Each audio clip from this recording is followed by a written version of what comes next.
What if I told you Jon Snow wasn't the hero we thought he was, but a shadow sent to end the mother of dragons before she could rise? Just imagine, what if his real mission was to kill Daenerys from the very beginning?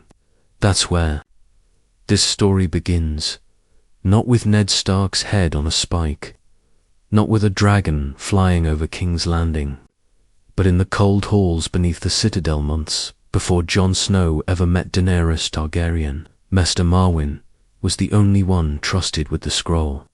The ink was dried in Valyrian glyphs, soaked in bloodroot.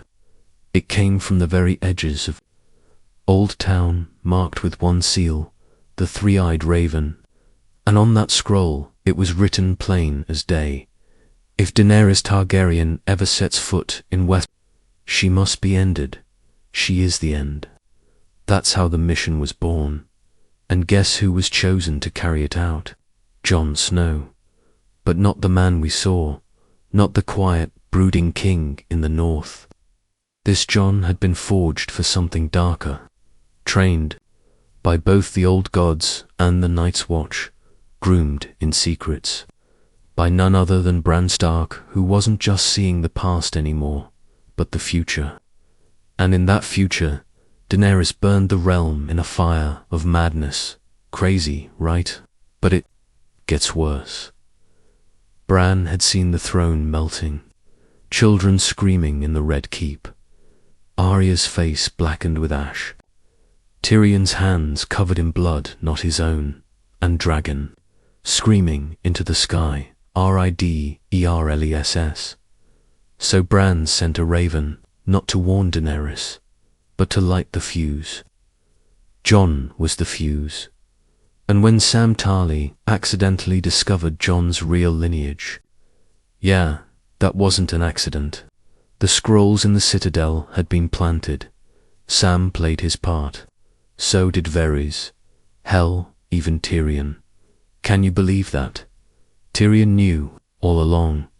They believed if Jon got close to her closer than anyone else, he'd be the only one who could kill her before it was too late, before madness claimed her. But here's the twist. Jon fell in love with her. Not fake love, not mission love, real love, the kind that makes your hands tremble when you draw your sword, the kind that ruins plans built in shadows. And that's when everything started to spiral. When they sailed for Dragonstone, Jon had already made his choice. He wasn't going to kill her, but Bran had seen something else, a vision, a second possibility. In that version, Jon did go through with it. He kissed her, and then slid the dagger under her ribs. Quiet, clean, no fire, no ash, no bells ringing. But Jon never told anyone, not even Ghost, because what if the visions were wrong? What if love could change fate? Spoiler, it couldn't. The moment Daenerys landed in King's Landing, the whispers began. She started dreaming of the throne, of fire, of enemies, of betrayal, and Jon started noticing the change. Her eyes didn't soften when people bowed. Her breath shortened when she heard the word heir, and the dragon Rhaegalit started circling Jon at night, as if it knew. Goosebumps, yet. Wait till you hear this. ... One night, in the ruins of Harrenhal, Jon met Bran in secret. Bran didn't speak. He just showed Jon a vision, one he'd never seen before. In it, Daenerys looked down at her own hands, covered in ashes. Behind her, the Iron Throne stood untouched, but the people gone. Jon couldn't breathe. He finally asked, "Is it certain?" Bran's reply, "It always was." That was the night Jon retrieved the dagger from his wolfskin pack. The same Valyrian steel dagger once meant for Bran's throat. The plan was back on. But fate, as always in Westeros, had other ideas. And guess what dragon saw it coming first? It happened at Dragonstone. The storm was violent that night. Winds crashed like giants against the ancient black stone. Lightning flashed over the towers, lighting up Daenerys' silver hair as she stood alone on the terrace, watching the sea. But Jon wasn't watching the sea, he was watching her. The dagger was cold beneath his coat. Valyrian steel, silent, honest, in a way that most men weren't. He stepped closer. She turned, smiling, not a queen's smile. A woman's, soft, tired. "Tell me," she whispered, "do they love me in the north?" He paused. "They fear you." Her smile didn't fade. She expected that. The north had always been stubborn, but it still stung. She looked back toward the storm. That's when Drogon moved. He'd been still, sleeping, or pretending to. But the moment Jon's hand moved toward his side, Drogon raised his head, eyes glowing with fire. Jon froze. The dragon didn't roar, not yet. Just watched, breathing heavier, like he knew, like his heart had synced with Jon's. That magic between Targaryens, it wasn't just blood, it was instinct. Daenerys turned slowly, eyebrows drawn. "Is something wrong?" Jon dropped his hand, lied through his teeth. "No, nothing." But inside, he was breaking. That night, he didn't sleep. He sat beside the fire in the war room, staring at the map table, lit with flickering candlelight. His fingers tapped over the miniature dragon figures she had placed around King's Landing, and then he heard it, wings boom boom boom. The tower shook. Drogon had landed outside his window. He just stood there, looking at him, through him. Not a threat, a threat. A warning. Jon stood, approached the narrow slit in the wall. The wind whipped through it, but Drogon didn't move. It was as if the beast was asking, "Will you do it?" He didn't answer, because how do you say yes to killing the only person? Who made you believe you were more than a bastard? Crazy, right? But wait, it gets darker. The next morning, Daenerys announced she was marching on King's Landing in 3 days. No more negotiations, no more Lannister tricks. Tyrion argued, "Let the people flee first." She waved him off. Varys tried reason. A queen must win hearts, not just battles. She ignored him. Then she looked at Jon. "And you, what would you have me do?" Jon's silence said everything. She smiled bitterly. "That's what I thought." She was slipping, faster than anyone could hold her.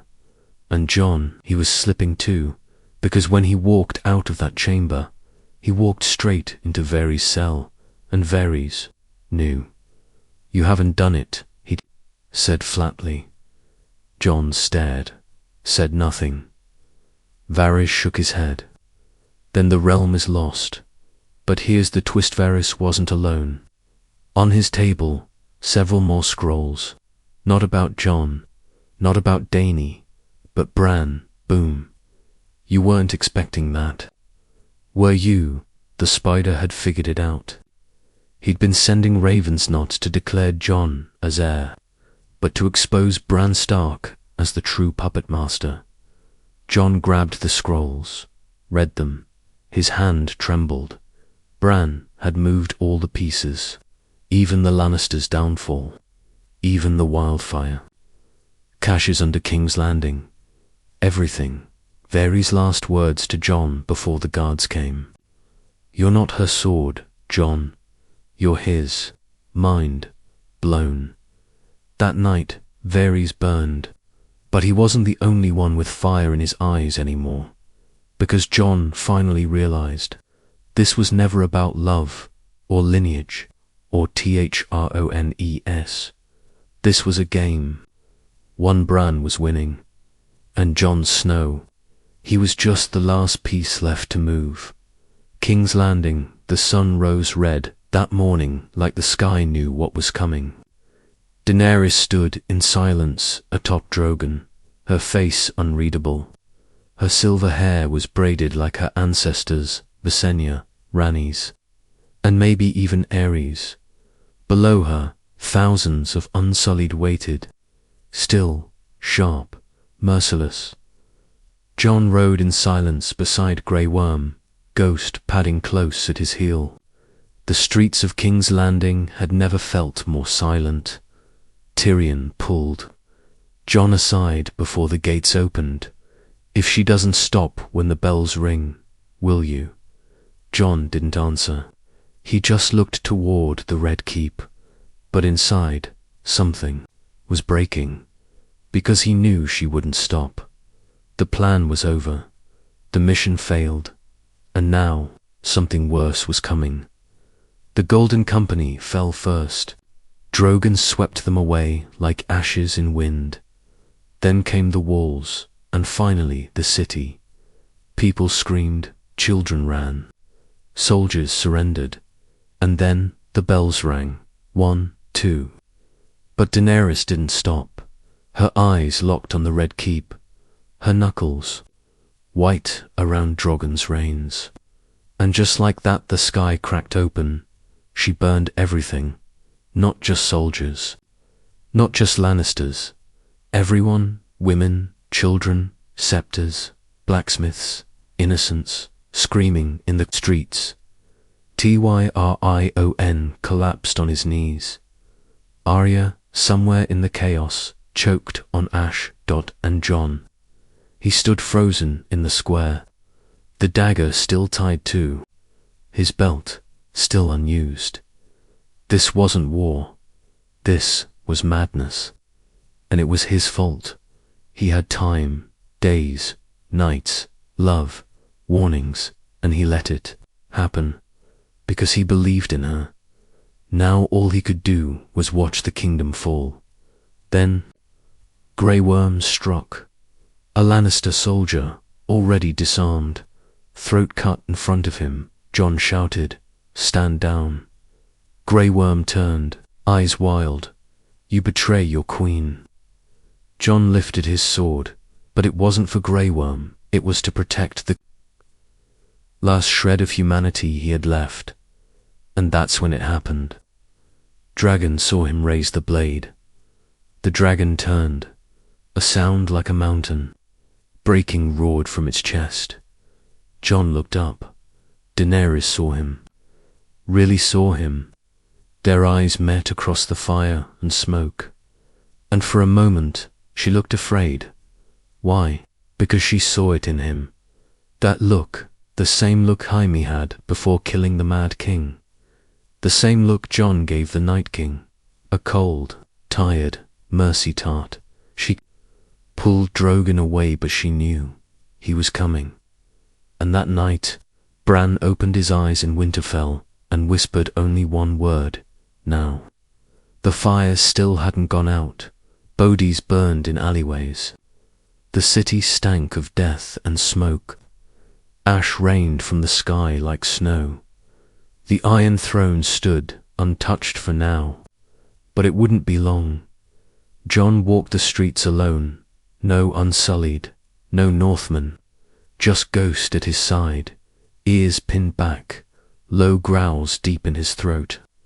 Every step echoed with guilt. With shame, he saw a child, barely alive, clutching the scorched bones of her mother, and he finally realized this wasn't a queen. This was a conqueror with a god complex. Tyrion met him by the ruined steps of the Red Keep, his face shattered, his voice hollow. She didn't stop. Jon didn't respond. She'd do it again, to Dawn, to the Iron Islands, to Winterfell. Jon turned sharply. She's not a monster. Tyrion stepped closer. Yes, she is, and you knew it. You felt it, and that's when Jon snapped. Then why did you let her live? Tyrion just stared. I tried. You failed. That night, Jon walked into the throne room. The doors stood half melted, twisted from dragon's fire. Inside, snow war, was it ash, fell from the broken ceiling like the gods were mourning. And there it was, the Iron Throne. It didn't shine. It didn't glitter. It looked like what it always had been, a graveyard of kings. Daenerys stood before it. Her back was turned. She was whispering something in High Valyrian, almost chanting. Jon approached slowly. Dany. She turned, eyes bright, face flushed with some wild fire of victory. She was smiling. Isn't it beautiful? Jon looked around. You destroyed a city. She stepped forward. I freed it. You burned it. They made me do it. He wanted to scream, to run, to pull her close, to end her. Instead, he whispered, "What comes next?" And her answer chilled him deeper than the North ever had. Everywhere. Boom. Just like that. The plan was reborn. The Mad Queen wasn't on her way. She was already here. Jon took her hand, kissed her, one last time, and just as the first tear rolled down his cheek, he drove the dagger into her heart, right under the ribs. She gasped, looked at him not with hate, not with anger, just sadness, like she'd known all along, like some part of her was waiting for him to stop her. And then Drogon roared. The beast screamed. The walls shook. The throne cracked. The sky itself trembled. He landed in the ruins, massive, seething. Wild, he saw her body. Then he saw Jon. He stepped forward. One claw, two, mouth open. Heat gathering. Jon didn't run, and then Drogon didn't kill him. He burned the throne, not Jon the throne, the symbol. The sickness. Molten steel melted into the stone floor, dripping like blood. And then Drogon took Daenerys' body in his claws. He looked at Jon, not with rage, with understanding. Then he flew into the ash, into the storm, and Jon collapsed to his knees. Mission completed. Kingdom saved. And yet, nothing had ever felt more like a loss. The ash hadn't even settled when the Unsullied found Jon Snow kneeling beside her body's last warmth. Blood on his hands, blade on the floor. He didn't fight, didn't run, didn't say a word. They shackled him. Grey Worm's face didn't twist with anger. No shouting, no vengeance, just silence. The kind of silence that comes before an execution. But Jon didn't fear death not anymore. He feared something worse. Peace bought by murder. In the dungeons below the Red Keep, he sat alone. His thoughts were loud. Louder than war drums. Every scream, every bell, every dracarys whispered back in his ears. Tyrion visited him after 3 days.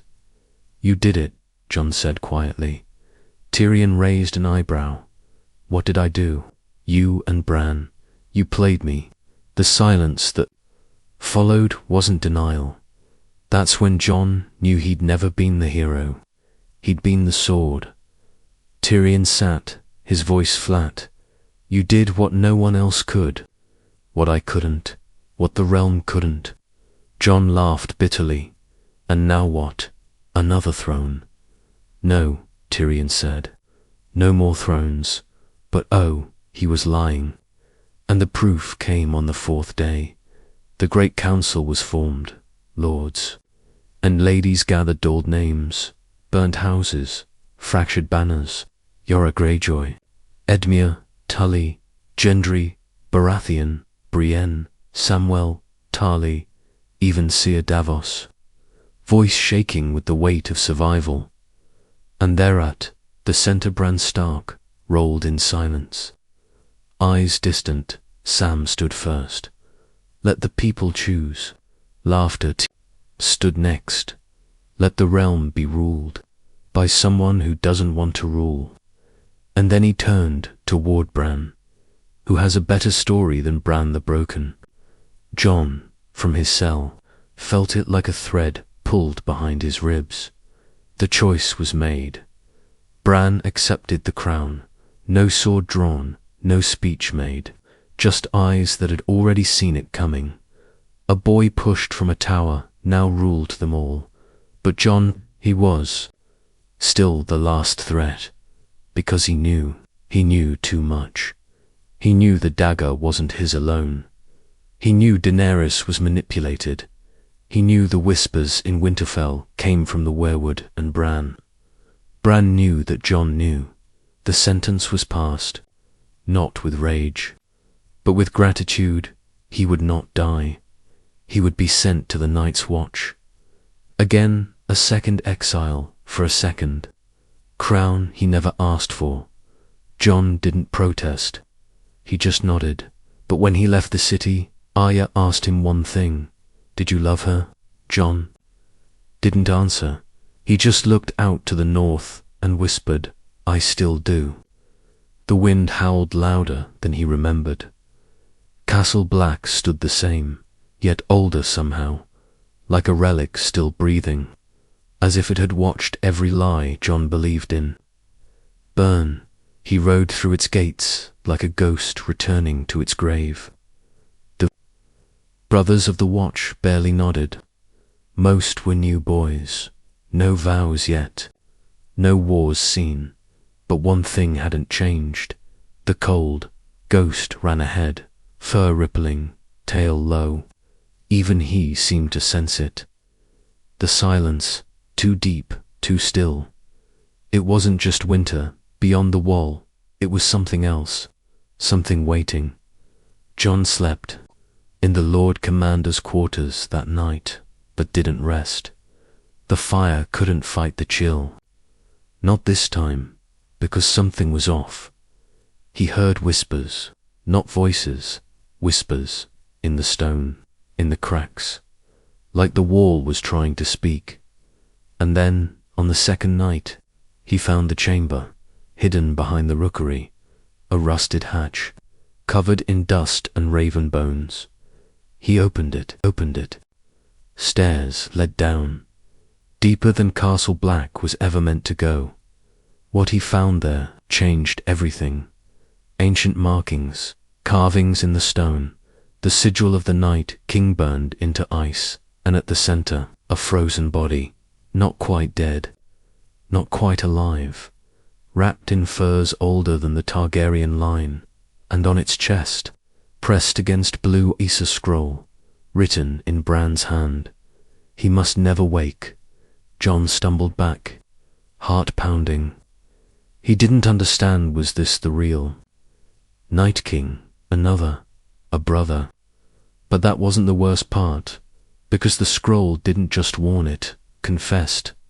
Bran had seen the future, a second rise of the long night, a crack in the cycle that Daenerys could have stopped if she had lived. Bran let her die, so he could rule, because this frozen thing, this buried nightmare only, responded to Targaryen blood. Daenerys was its key, dawn, its replacement. He wasn't a hero, he wasn't a king, he was a placeholder, a vessel, a failsafe left behind to contain something the realm wasn't ready to face again. And Bran made sure he'd be exiled to the one place it could reach. Jon dropped the scroll. The frozen figure's eyes opened, just a flicker of blue. He ran, burst out into the snow. Ghost at his side. The wind screamed again, but now Jon understood. It wasn't wind, it was warning. The wall didn't keep monsters out, it kept one trapped in. Jon didn't speak of what he saw beneath the wall. Not to the Black brothers, not to Tormund, who arrived days later with the free folk, scarred and tired from storms that shouldn't have lasted into summer. Not even to Ghost, who now growled at the wind every night like it whispered things only he could hear. But something inside. Jon had changed. Not grief, not guilt. This was different. He felt it in his blood, like something ancient was waking inside him. Not evil, not good, just old, older than the wall itself. He tried to leave, tried to ride beyond the wall, deep into the haunted forest, to bury what he'd seen in snow and silence. But the land wouldn't let him. Storms rose from nowhere. Paths that once led home now looped back to the same frost-covered stone. Trees whispered in old tongue. He wasn't wandering, he was trapped. And then the ravens came. Hundreds, they circled Castle Black like a black halo. One flew directly into his quarters. It dropped a single feather, white as snow. And Jon remembered a vision Bran had once shown him. A boy in the snow, eyes like winter, screaming, and behind him the same feather. That night, Jon returned to the chamber. The ice had cracked, the figure inside gone, but on the wall, frozen into the frost, 3 words were written in blood. He chose wrong. Jon backed away, breath heavy, heart pounding. What had Bran done? Who was that figure? Was it the Night King, or something worse? He climbed the wall, stood where once the horn had blown to warn of White Walkers, and he looked north.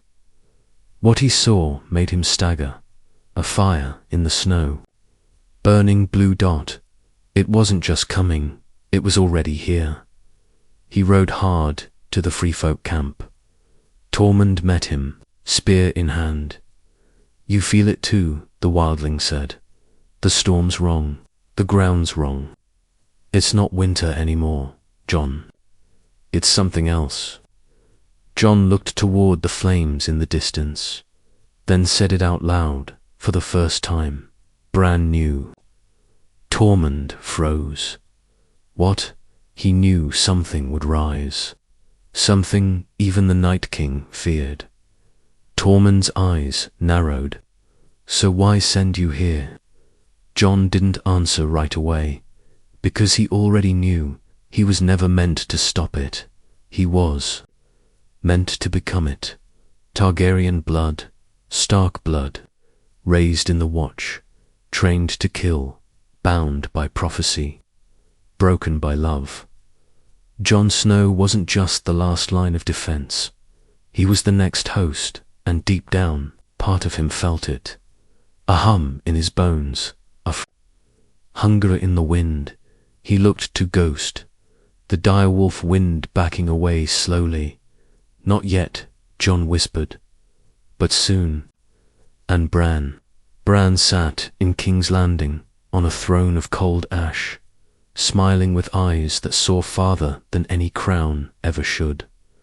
Snow fell in King's Landing again, but this time it didn't melt, not even on the scorched stones of the Red Keep. Bran sat on what was left of the throne room, now converted into a quiet, sunless hall of decisions. No sword, no crown, just ravens watching from windows that had no glass. He didn't blink, didn't move. His council buzzed around him, Tyrion, Sam, Brienne, Davos planning roads, taxes, rebuilding, but Bran already knew none of it mattered, because far beyond their reach, Jon Snow had vanished.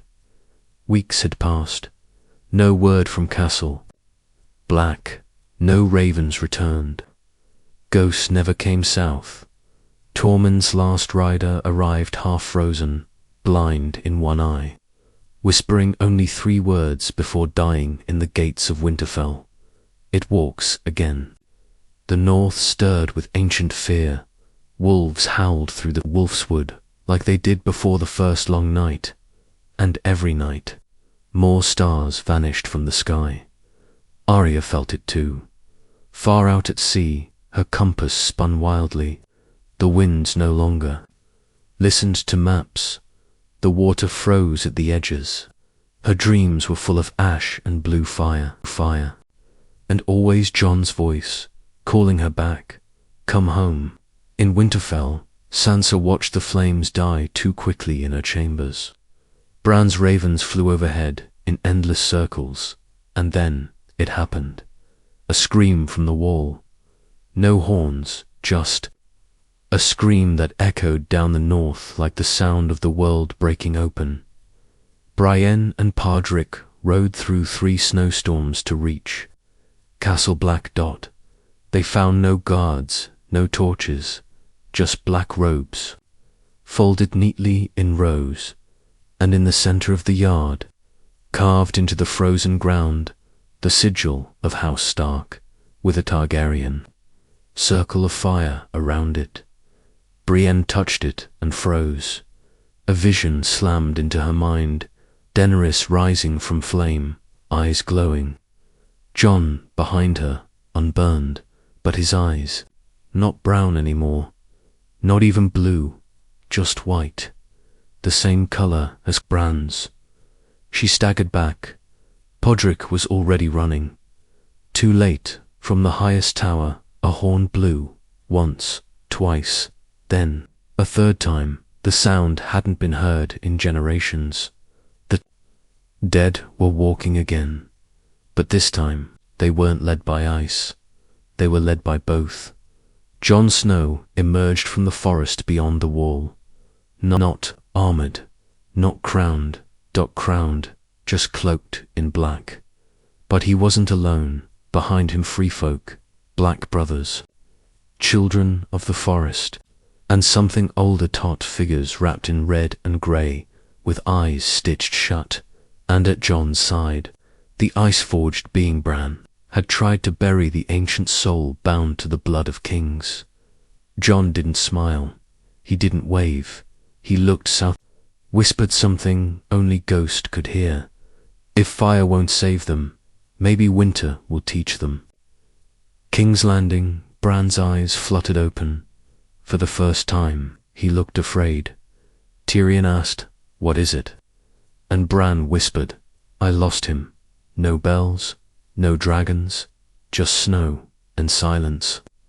And a king who never wanted to rule, walking back into a kingdom that never truly lived."